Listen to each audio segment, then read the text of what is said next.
Hello, അങ്ങനെ മൗനരാഗം പുതിയ എപ്പിസോഡിൽ ഇന്ന് കോടതിയിലെ നവീന്റെ കിടിലൻ വാഗ്വാദങ്ങളൊക്കെ തന്നെയായിരുന്നു കേട്ടോ. നമ്മുടെ പോലീസിനെ ആ ഒരു പ്രതിക്കൂട്ടിൽ കയറ്റിയിട്ട് ഭയങ്കരമായിട്ട് ചോദ്യം ചെയ്യുന്നുണ്ട്. പക്ഷെ ഇന്നത്തെ എപ്പിസോഡിൽ നിന്ന് നമുക്ക് മനസ്സിലാക്കാൻ സാധിക്കുന്നുണ്ട്, നവീൻ വക്കീൽ പറഞ്ഞൊരു പോയിന്റ് എന്താന്ന് വെച്ചാൽ, ആ തലക്കടിച്ച കമ്പെന്ന് പറഞ്ഞില്ലായിരുന്നോ, ആ കമ്പില് നമ്മുടെ വേലുന്റെയോ കിരണിന്റെയോ രതീഷിന്റെയോ 3 പേരുടെയും കൈ അടയാളം ഇല്ല. ഫോറൻസിക് റിപ്പോർട്ട് പ്രകാരം ഇവരുടെ കൈ ഒന്നും അതിൽ പതിഞ്ഞിട്ടില്ല, വേറൊരാളുടെ കൈയാണ് അതിൽ പതിഞ്ഞിരിക്കുന്നത്. അപ്പൊ നാലാമതൊരാളാണ് നമ്മുടെ ഗംഗപ്രസാദിനെ കൊന്നിരിക്കുന്നത്. അതാരാണ് എന്നുള്ളൊരു ചോദ്യമാണ് അവിടെ ഇപ്പോൾ ബാക്കി നിൽക്കുന്നത്.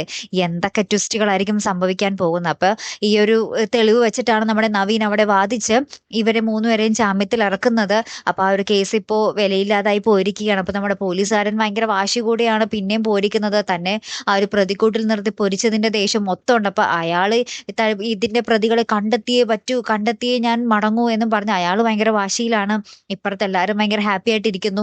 പിന്നീട് നമുക്കൊരു സംശയം തോന്നുന്ന കാര്യം എന്താന്ന് വെച്ചാല്, ഇനി നമ്മുടെ അച്ഛൻ, നമ്മുടെ കാർത്തികയുടെയും കല്യാണിയുടെയും അച്ഛൻ നമ്മുടെ പ്രകാശനാണോ ഗംഗപ്രസാദിനെ കൊന്നത് എന്നുള്ള ഒരു സംശയം അവിടെ ബാക്കി നിൽക്കുന്നുണ്ട്. കാരണം അദ്ദേഹവും ഗംഗപ്രസാദ് അവിടെ വന്നത് കണ്ടിരുന്നു അയാളും, അല്ലെ? അപ്പൊ ഇവരുടെ കണ്ണ് വെട്ടിച്ച് ഗംഗപ്രസാദിനെ കൊന്നത് പ്രകാശനാണോ? ഇവരെ കുരുക്കാൻ വേണ്ടി പ്രകാശൻ മാറി നിൽക്കുകയാണോ? പണ്ടത്തെ ആ ഒരു വിഷ സ്വഭാവം ഇപ്പോഴും അതിൻ്റെ ഉള്ളിൽ ഒളിഞ്ഞു കിടപ്പുണ്ടോ എന്നുള്ളൊരു സംശയം നമുക്ക് ബാക്കി നിൽക്കുന്നുണ്ട്. മൗനരാഗം ക്ലൈമാക്സിലേക്ക് എടുക്കുമ്പോൾ എന്ത് ട്വിസ്റ്റും വേണമെങ്കിലും സംഭവിക്കാം, അല്ലെ കൂട്ടുകാരെ? നമ്മുടെ കിരണിനോടും കല്യാണിയോടുള്ള പക ഉള്ളിൽ അടങ്ങാതെ കിടന്നിട്ടുണ്ടാകാം. എന്നിട്ട് അവരെ ഈ എന്താ പറയാ കുരുക്കാൻ വേണ്ടി നമ്മുടെ പ്രകാശൻ തന്നെ ചിലപ്പോൾ ഗംഗപ്രസാദിനെ അടിച്ചു കൊന്നതാകാനും സാധ്യതയുണ്ട്. പറയാൻ പറ്റത്തില്ല എങ്ങനെയൊക്കെ ആയിരിക്കും കഥ വരാൻ പോകുന്നതെന്ന്. കാരണം കാർത്തികേച്ചി ഹോസ്പിറ്റലിൽ വന്ന് പ്രകാശനോട് ഈ കാര്യങ്ങൾ പറയുമ്പോൾ, ആണോ മോളെ, ആണോ മോളെ എന്നൊക്കെ ചോദിച്ചിട്ട് ഇങ്ങനെ പറയുന്നുണ്ടെങ്കിലും പിന്നീട് ഇയാൾ തിരിഞ്ഞു പോകുമ്പോൾ ഇയാളുടെ മുഖത്ത് വല്ലാത്തൊരു എന്താ പറയാ